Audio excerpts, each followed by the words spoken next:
Switch gears here because a few weeks ago we had widespread flooding in Charlotte. We had high water rescues, and then my gosh, the days just run together. Last Thursday, we had severe flooding in portions of Caldwell County that had some people reporting, waist deep water in their neck of the woods. And so we have a very special guest with us today to talk about flooding. This is Alex Moore. He's with Charlotte Stormwater Services. Used to work with one of my favorite people, John Wendell, who used to be a meteorologist here for 18 years. What's up, Alex? How are you doing today? I'm great. I was really disappointed we didn't hit 100 though, to be honest. Honestly. Yeah, but I guess we're kind of in the minority of that group, to be honest. But it's a meteorologist thing, I think. Yeah. I also think too it's one of those things where it's like the data and the threshold that you want to hit first more than anything, versus like we don't actually want people to be more impacted by the heat, because 98 and a dew point of 72, where you go to 100, it's probably going to feel worse. But it's just the stat itself, especially since it's so rare. Okay, so you were a TV meteorologist. That's what Lily told me. Yes. So you know the drill. You know the deal. I know them all. I was telling her that earlier when she was talking about getting you in and stuff. I was like, he'll know. He's been to a TV station before. But now you've transitioned to working for Charlotte Stormwater Services. So if anybody is not familiar with what Stormwater Services does, can you give us a little recap of kind of what your job is specifically, but also what Stormwater Services does in general? I can thank John Wendell for this too, because he was a great coach. I moved into his position, so that helped out a lot. Shout out to John. So Stormwater Services, it covers a few different departments, county and city, and then we have some partnerships with Park and Recs and other departments as well across the county. But for the county ourselves, we are strictly in stream restoration and creek restoration in terms of water quality and flood mitigation inside the county. So we can go up to Davidson or down to Pineville, but we're strictly sticking with just the streams and creeks when it comes to any sort of infrastructure, any emergency management stuff that's kind of out of ours into the cities. But when it comes to certain projects that have to do with all of the creeks around Mecklenburg County, I can guarantee you we've got our hands involved in that, in both water quality and flood mitigation.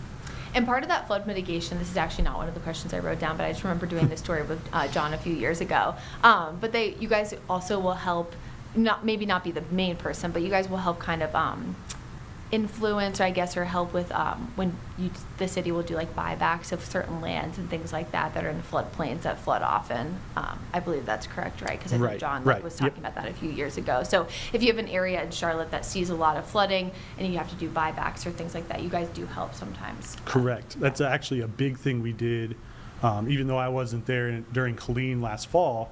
John went out there, and the whole emergency team, along with all of our flood mitigation team on the county and the city side, since it was all hands on deck situation out there near the dam.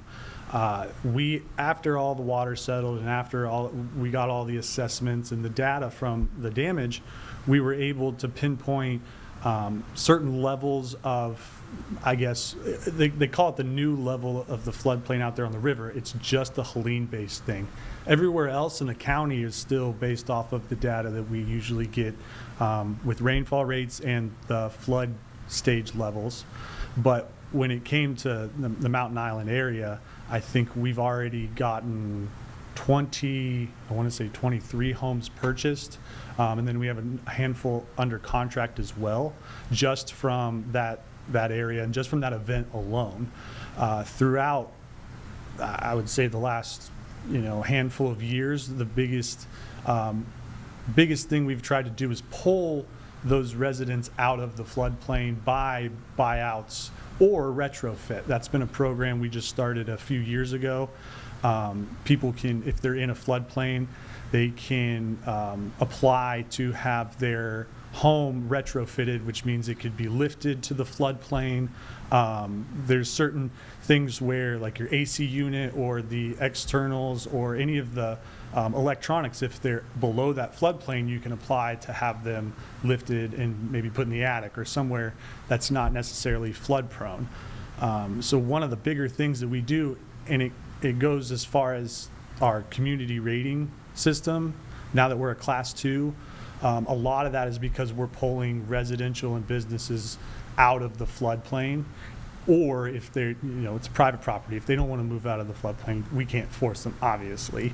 If they want to live there, we just want to at least give them the information about their risk. So our biggest thing is making sure that properties in the floodplain either know their risk and know what they're getting themselves into, or if they have been flooded out, we do, especially if FEMA comes in and declares everything a disaster, then it's even a bigger case of trying to get those houses either repaired or bought out so we can just turn it into open space and turn it into green space. So that gives us points, and then those points go towards flood insurance premium deductions. It's just a fun little circle that it's been a wild ride to learn, but it's a lot of information, and I think it's very important to a lot of people who are at risk for flooding, even if it's long-term flooding or short-term like flash flooding. Yeah, and so when it comes to Charlotte's increased urbanization and someone who maybe has no idea about floodplains and like how those can change, so you're mentioning, retrofitting a home by trying to lift it or something, how does Charlotte's increasing urbanization maybe impact the way that floodplains do and have and could eventually change? Like, does that have any kind of impact on how that can happen? Well, it does come down to almost a case-by-case basis. There are certain situations where we can buy out houses in open floodplains. One of the projects that we kind of talk about in that sense is Little Sugar Creek down by Park Road Shopping Center. The creek behind it, we bought out a handful of homes. This was a little while ago. I don't think it was super recent, but bought those homes out, restored the whole entire section of Little Sugar Creek in that area to have better water flow and water quality so that downstream they wouldn't see the effects of the flooding. And over time, that's just become a less flood prone area because the open space in the open area has helped the water flow slow down instead of rush to where it collects, and then it just becomes a big pool. A lot of the projects that we're doing around town, even in the future and in the past, have all been in that same kind of template where we want to redo the creek, spread it out, give it more of that more area so that the water can seep into the ground. It's not parking lot, it's not roads and stuff like that where it's impervious and the water is going to collect a lot more in sense of those bigger parking lots and those bigger areas. But what we're trying to do is make sure that when we find these areas that are flood prone, we're not buying the properties out and then reselling the properties. Mm-hmm. We're keeping them emptied out. So if some, Walmart, for instance, for just an example, if they come in and they build a big parking lot, then that's just going to get a massive area of just impervious surface that's going to make it tougher for water to run off, and it's going to collect even more in certain areas. So going forward, I think, with the urbanization and the growth of Charlotte, it comes down to more what are the areas that have flood prone tendencies, and are those areas where can we help out in that sense from the county side. The city side also has their data and their information, whether they can help out one way or the other.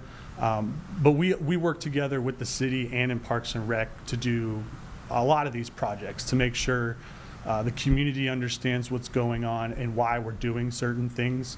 One of the projects that we're actually about to start is out at Kings Branch, and the goal afterwards will be to pull a lot of these apartment complexes out of the floodplain by restoring the creek itself.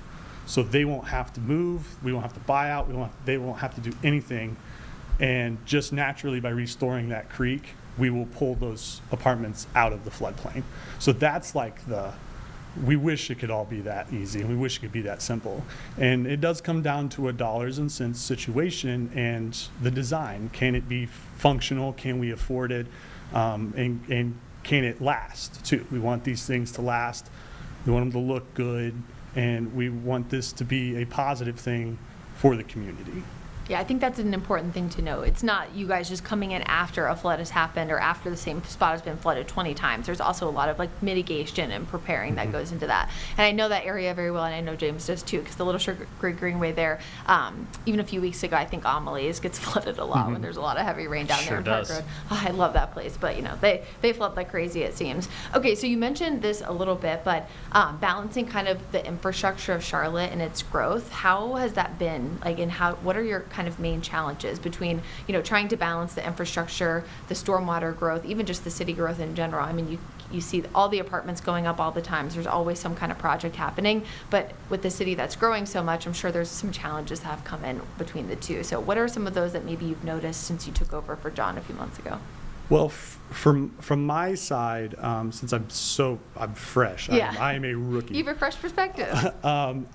So when it comes to I would kind of put that under the category of like the infrastructure side of things.